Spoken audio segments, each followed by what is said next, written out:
సోమవారం సుప్రీంకోర్టులో పార్టీ ఫిరాయింపు ఎమ్మెల్యేల కేసు విచారణ ఉంది. ఏం జరుగుతుందోనని తెలంగాణ రాష్ట్ర రాజకీయాల్లో ఉత్కంఠగా మారింది. ఈ క్రమంలో పార్టీ ఫిరాయింపు ఎమ్మెల్యేల విచారణ జరుగుతోంది. మరొక ఇద్దరు ఫిరాయింపు ఎమ్మెల్యేలను ఈ రోజు విచారించనున్నారు.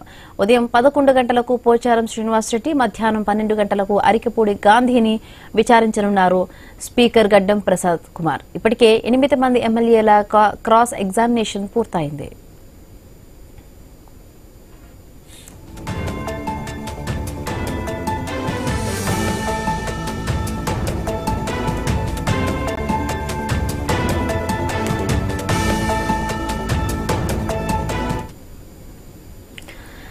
సోమవారం సుప్రీంకోర్టులో పార్టీ ఫిరాయింపు ఎమ్మెల్యేల కేసు విచారణ ఉంది. ఏం జరుగుతుందోనని తెలంగాణ రాష్ట్ర రాజకీయాల్లో ఉత్కంఠగా మారింది. ఈ క్రమంలో పార్టీ ఫిరాయింపు ఎమ్మెల్యేల విచారణ వేగవంతంగా జరుగుతోంది. మరొక ఇద్దరు ఫిరాయింపు ఎమ్మెల్యేలను ఈ రోజు విచారించనున్నారు. ఉదయం 11 గంటలకు పోచారం శ్రీనివాసరెడ్డి, మధ్యాహ్నం 12 గంటలకు అరికపూడి గాంధీని విచారించనున్నారు స్పీకర్ గడ్డం ప్రసాద్ కుమార్. ఇప్పటికే 8 మంది ఎమ్మెల్యేల క్రాస్ ఎగ్జామినేషన్ పూర్తయింది.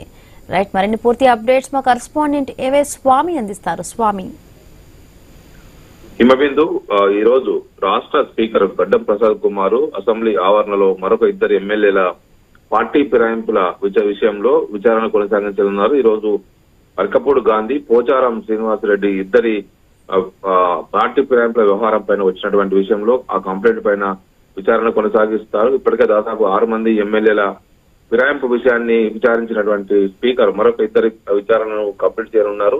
ఈ రోజు గతంలో స్పీకర్ గా పనిచేసి బాన్సువాడ నియోజకవర్గం నుంచి బీఆర్ఎస్ పార్టీ నుంచి గెలుపొందినటువంటి పోచారం శ్రీనివాసరెడ్డి కాంగ్రెస్ పార్టీలోకి చేరారు. అదేవిధంగా షేర్లింగంపల్లి నియోజకవర్గంలో బీఆర్ఎస్ పార్టీ నుంచి గెలిచి కాంగ్రెస్ పార్టీలో చేరి పబ్లిక్ సంబంధించినటువంటి కమిటీలో చైర్మన్ గా ఉన్నటువంటి అరికపూడి గాంధీని కూడా ఈరోజు స్పీకర్ విచారించబోతున్నారు. ఒకవైపు స్పీకర్ విచారణ సందర్భంగా పూర్తిగా అన్ని రకాల ఒకవైపు లైవ్ స్ట్రీమింగ్ కావచ్చు, మరోవైపు ఫోన్లు కావచ్చు, ఇవన్నీ కూడా అవన్నిటికీ అలౌట్ చేయాలని చెప్పేసి బీఆర్ఎస్ పార్టీ భావిస్తుంది. సుప్రీంకోర్టులో విచారణ జరిగినప్పుడు అన్ని ట్రాన్స్పరెంట్ గా ఒకవైపు లైవ్ స్ట్రీమింగ్ జరుగుతుంటుంది. స్పీకర్ కార్యాలయంలో జరిగే విచారణకు సంబంధించి లోపలికి ఎలాంటి పరికరాలు తీసుకురావద్దు, లోపల అసెంబ్లీ ప్రాంగణంలోకి మీడియా రావద్దు అని చెప్పేసి వివిధ రకాల ఆంక్షలు పెట్టడం పట్ల కూడా బీఆర్ఎస్ నేతలు అభ్యంతరం వ్యక్తం చేస్తున్నారు. దీని విషయంలో స్పీకర్ పునరాలోచించి ఆ సర్కులను ఒకవైపు రద్దు చేయాలని చెప్పి కోరుతున్నారు. మరోవైపు ఈ నెల 23వ తేదీన సోమవారం మరొకసారి 23 తర్వాత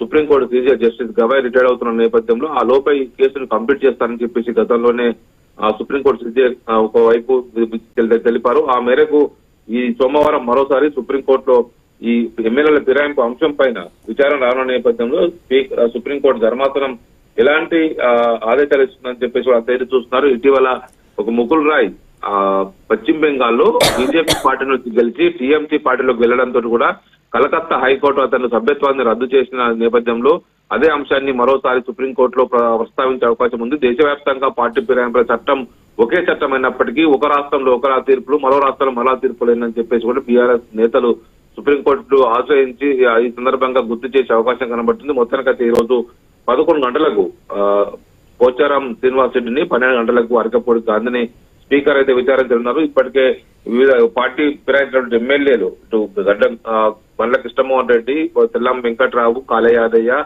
ప్రకాష్ గౌడ్, డాక్టర్ సంజయ్, అదేవిధంగా మిగతా ఎమ్మెల్యేల సంబంధించి ఫిరాయింపుల పైన ఇప్పటికే విచారణ కొనసాగింది. మరోవైపు దానం నాగేందర్, కడియం సీఆర్ల సంబంధించినటువంటి వాళ్ళు ఎలాంటి రిప్లై చేయలేదు కాబట్టి వారి విషయంలో స్పీకర్ ఎలాంటి నిర్ణయం తీసుకుంటారని చెప్పి ఎదురు చూస్తున్నారు. Right, thank you Swami, thanks for the update.